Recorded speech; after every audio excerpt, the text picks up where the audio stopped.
run ahaantii macallinku wuxuu jecel yahay ardayga wax barayo wuxuu jecel yahay berri maalin in uu ku faano si lagu faano waa in aad soo marto process waa in waajibaadkii lagu diray aad ka soo baxdo waa in adiga hataa nafs ahaanta is weydiiso waa maxay waxa aan rabo inaan xaqiijiyo.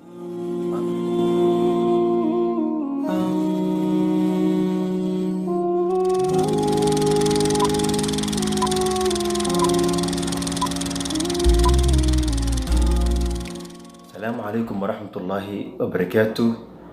مقالكم waxaan uga hadli doonaa insha Allah arday walba wax baranaya as a man as a girl.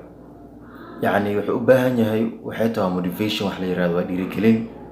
qofka bini'aadamka waa laga maarmaan in naftiisa wax dareen gulgelinaya in loo sheego. run ahaantii macallinku wuxuu jecel yahay ardayga wax barayo wuxuu jecel yahay berri maalin in uu ku faano si lagu faano waa in aad soo marto process waa in waajibaadkii lagu diray aad ka soo baxdo waa in adiga hataa nafs ahaanta is weydiiso waa maxay waxa aan rabo inaan xaqiijiyo waa maxay waxa aan rabo inaan nafteeda dareen aan geliyo.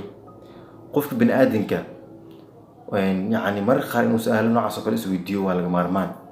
ha noqon sida qof xoolo oo kale ah kaliya aad noloshaada dhan aad ka dhigto in subaxda aad soo kacdo aad cunto aad cabto habeenkiina aad ku seexato. ha noqon waad ka duwan tahay xoolahaas. ilaahay subxaanahu wa tacaala aqli buu ku siiyey, jismi buu ku siiyey. ilaahay subxaanahu wa tacaala nicmooyin badan aan la xisaabin karin buu ku siiyey. marka waxaa loo baahan yahay qofka bini'aadamka in nicmooyinkaas uu ka faa'iidaysto. nicmooyinka ilaahay subxaanahu wa tacaala uu kugu deeqay uu ku siiyeyna waa inaad sayyihiin aad ugu faa'iidaysto. insha Allah waxaan rajeynayaa in aad maqaalkan wax un aad ka fahantay.